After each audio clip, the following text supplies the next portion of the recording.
নমস্কার বন্ধুরা, আমার ছোট্ট চ্যানেলে আপনাদের সবাইকে স্বাগত জানাই। আজকে দেখুন খুব মজাদার একটা রেসিপি আপনাদের সঙ্গে শেয়ার করছি। দই কাতলা। অনুষ্ঠান বাড়িতে কিভাবে দই কাতলা রেসিপি তৈরি করা হয় আপনারা ভিডিওটা দেখতে থাকুন।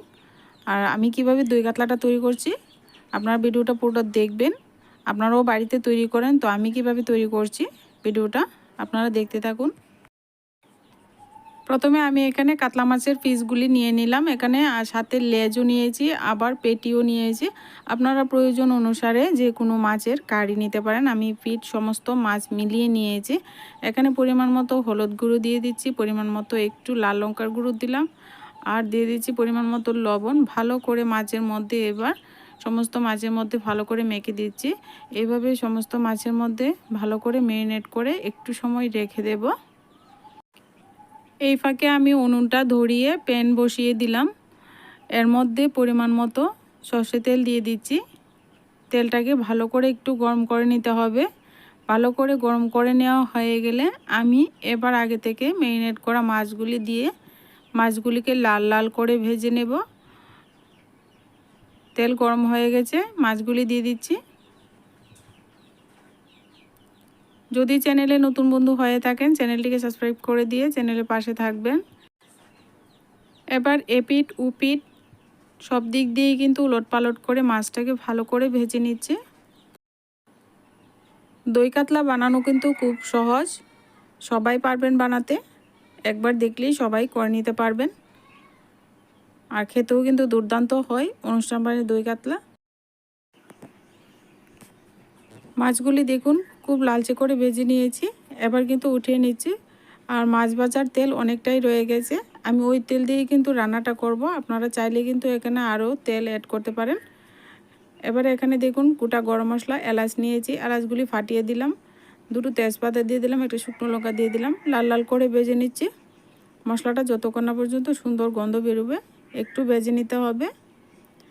এবারে এখানে দিয়ে দিচ্ছি দুটো বড় সাইজের পেঁয়াজ বাটা। পেঁয়াজ বাটা দিয়ে নেড়ে চেড়ে তেলের সঙ্গে ভালো করে একটু মিশিয়ে দিচ্ছি।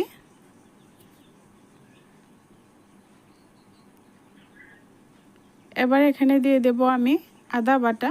আমি এখানে 1 চামচ আদা বাটা দিয়ে দিলাম। এবার এখানে আমি আরও কিছু মশলা অ্যাড করে দিচ্ছি। পরিমাণ মতো হলুদ গুঁড়ো দিয়ে দিলাম, দিয়ে দিচ্ছি ঝাল লঙ্কার গুঁড়ো, দিয়ে দিচ্ছি ভাজা জিরা ধনে গুঁড়ো। আপনারা মশলাগুলি পরিমাণ মতো নেবেন।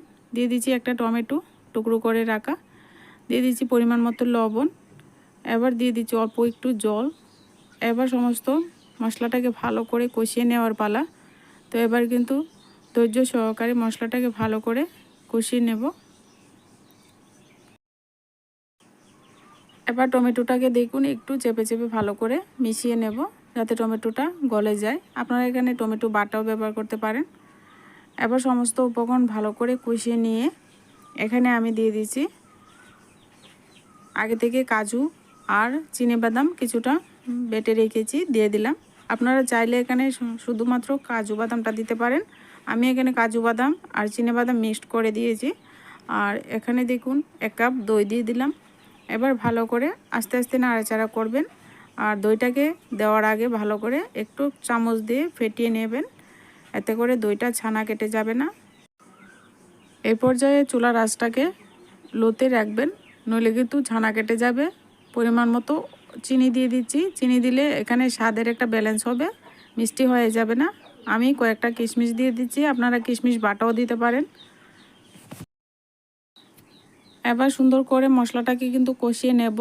দই কাজু বাদাম যা কিছু আছে সমস্ত উপকরণ যতক্ষণ না পর্যন্ত সুন্দর করে কষানো হচ্ছে 3-4 মিনিট সময় নিয়ে ধৈর্য সহকারে ভালো করে কষিয়ে নেবেন। যত ভালো কষাবেন রেসিপিটা কিন্তু খেতেও দুর্দান্ত লাগবে।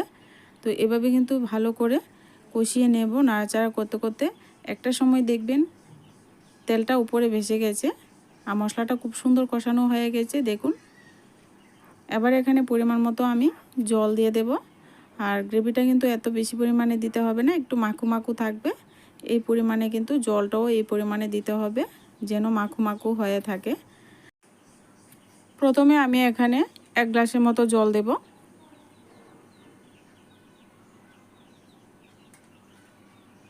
এবার ভালো করে নাড়াচাড়া করে মিশিয়ে দিয়ে দেখব আরও জলের প্রয়োজন আছে কিনা। তো এবার দেখুন ভালো করে মশলাটার সঙ্গে মিশিয়ে নিচ্ছি। তো আরও 1 গ্লাস আমি এখানে অ্যাড করে দিচ্ছি জল। তো ঝোলটা ফুটে গিয়ে যেন 1 গ্লাস জলের মতো থাকে আর 1 গ্লাস যেন শুকিয়ে যায়, এইভাবে কিন্তু দিতে হবে। এবার মাছগুলি দিয়ে দিচ্ছি। মাছগুলি দিয়ে ভালো করে একটু ডুবিয়ে দেব। ডুবিয়ে দিয়ে নেড়েচেড়ে মিশিয়ে দিয়ে কিন্তু আমি ঢাকনা দিয়ে ঢেকে এবার চুলার আঁচটাকে লো করে সুন্দর করে কিন্তু ঝোলটাকে ফুটিয়ে নেব। তো 3-4 মিনিট আমি লো আঁচে কিন্তু ঝোলটাকে ফুটিয়ে নিয়েছি। এবার দেখুন ঝোলটা কতটা ঘন ঘন হয়ে গেছে। আর মাঝে মধ্যে কিন্তু এইভাবে নাড়াচাড়া করতে হবে, নিচে থেকে যেন লেগে না যায়।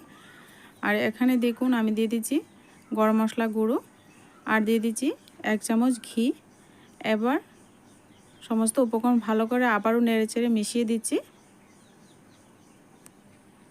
আর এবার ঢাকনা দিতে হবে না, এবার ঢাকনা খোলা অবস্থায় কিন্তু আরও কিছুক্ষণ রান্নাটা করে নেব। তো এবার সমস্ত উপকরণ ভালো করে মিশিয়ে দিচ্ছি।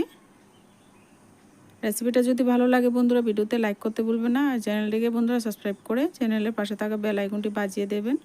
যখনই কোনো ভিডিও আমি আপলোড করব সাথে সাথে আপনারা নোটিফিকেশানটা পেয়ে যাবেন। তো বন্ধুরা এবার কিন্তু ভালো করে নাড়াচাড়া করে মিশিয়ে দিয়েছি। আর এবার একটা ঢাকনা দিয়ে ঢেকে স্ট্যান্ডিং টাইম দিয়ে নেব। এই পর্যায়ে চুলা আঁচটাকে একেবারে বন্ধ করে দেব। এবার 5 মিনিট পর পরিবেশন করে নিচ্ছি।